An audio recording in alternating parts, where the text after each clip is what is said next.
मैं जोगेंद्रनाथ मंडल हूँ। संभव है कि आप लोगों ने मेरा नाम नहीं सुना होगा, क्योंकि इतिहास लिखने वालों ने मुझे जानबूझकर हाशिए पर डाल दिया है। लेकिन हमेशा से ऐसा नहीं था।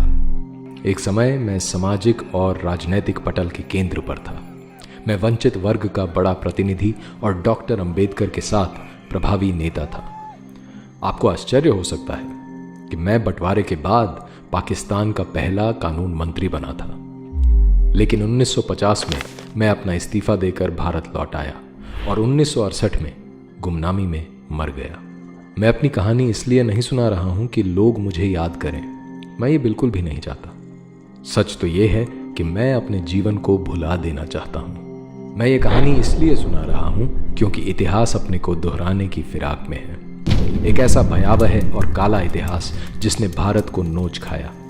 मैं उस इतिहास का एक महत्वपूर्ण हिस्सा हूं। मैं इस कहानी की शुरुआत 1940 से करता हूं, जब मुस्लिम लीग ने भारत को तोड़कर मुसलमानों के लिए पाकिस्तान की रेजोल्यूशन पास की। उस समय मुसलमानों के एक बड़े वर्ग को छोड़कर किसी ने इसे गंभीरता से नहीं लिया। लेकिन 2-3 साल में ही स्थिति बदल गई और पाकिस्तान की बात हर जगह होने लगी। पाकिस्तान बनाने के लिए जरूरी सारे मोहरे आजमाए जा रहे थे। उसी समय हिंदू शेड्यूल कास्ट राजनीति भी उफान पर थी। 1942 में डॉक्टर अंबेडकर ने शेड्यूल्ड कास्ट्स फेडरेशन बनाई। मैं फेडरेशन के सबसे प्रभावी नेताओं में से था। जहां डॉक्टर अंबेडकर हिंदुओं और मुसलमानों को अलग अलग जीवन धाराएं मानते थे और कहते थे कि इस्लाम की नज़र से एक सच्चा मुसलमान कभी भी भारत को अपनी मातृभूमि और किसी हिंदू को अपना भाई बंधु नहीं मान सकता, मेरा दृष्टिकोण कुछ अलग था। मैं समाज को केवल राजनीतिक और आर्थिक आधार पर देखता था। मैं मानता था कि क्योंकि अधिकतर शेड्यूल्ड कास्ट हिंदू जातियां और मुसलमान आर्थिक और शैक्षिक दृष्टि से पिछड़े हुए हैं, तो ये दोनों एक समान हैं। दोनों मिलकर एक राजनीतिक ताकत बन सकते हैं। शायद मेरी इसी सोच को जानकर उसका फायदा मुस्लिम लीग ने उठाया। 1943 में मुस्लिम लीग ने मेरी ओर हाथ बढ़ाया और मैंने अपने सारे एमएलएज के साथ लीग का समर्थन कर दिया। मुस्लिम लीग के नेता मुझे आश्वस्त करते रहे कि पाकिस्तान में शेड्यूल्ड कास्ट हिंदुओं को सामान्य से भी ज्यादा अधिकार होंगे। तथापि मैं समझता था कि पाकिस्तान की मांग केवल सौदेबाजी के लिए है। मुसलमान देश को तोड़ने के लिए कभी तैयार नहीं होंगे। इसी सब घटना चक्र में 16 अगस्त 1946 का काला दिन आ पहुंचा, जब मुस्लिम लीग ने कलकत्ता में डायरेक्ट एक्शन किया। हिंदुओं का भयानक नरसंहार हुआ। गुस्साए हिंदुओं ने मुझे मुस्लिम लीग से अलग होने को बोला, लेकिन मैंने न केवल समर्थन जारी रखा, मैंने शेड्यूल्ड कास्ट हिंदुओं को दंगों से अलग रहने को बोला। इससे हिंदुओं का नरसंहार आसान हो गया। अक्टूबर में नोवाखाली में डायरेक्ट एक्शन हुआ। मेरी खुद की जाति सहित शेड्यूल्ड कास्ट के हजारों हिंदू मारे गए। हिंदुओं का धर्म परिवर्तन और हिंदू महिलाओं के बलात्कार हुए। इतना ही नहीं, दंगों के बाद मुस्लिम लीग के खिलाफ आए अविश्वास प्रस्ताव को हराने के लिए मैंने समर्थन भी जुटाया। बंगाल जलता रहा, लेकिन मैं मुस्लिम लीग का साथी बना रहा। 14 अगस्त 1947 का दिन भी आ ही पहुंचा, जब मेरी राजनीतिक समझ के विपरीत मुस्लिम लीग पाकिस्तान बनाने में सफल हो ही गई। भीषण हत्याकांड हुआ।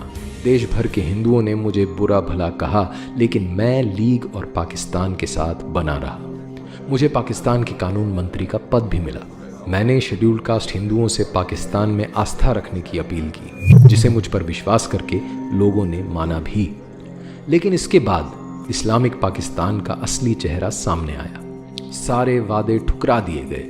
हिंदुओं का नरसंहार शुरू हो गया। हिंदू महिलाओं के बलात्कार, घर जायदाद लूटना, जबरन मुसलमान बनाना आम बात हो गई।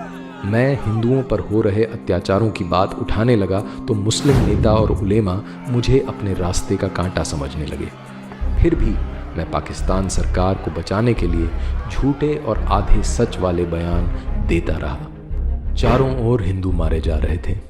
हिंदू औरतों को पाकिस्तानी फौज और पुलिस रात में अपनी हवस का शिकार बनाती।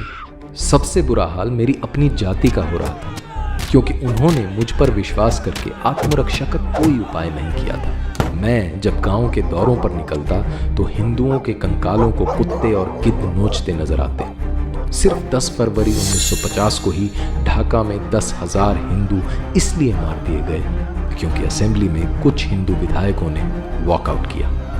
वो सब मेरे सामने ही हुआ। मुझे समझ आ गया कि इस्लामिक पाकिस्तान में हिंदू काफिर जिम्मी से ज़्यादा कुछ नहीं है।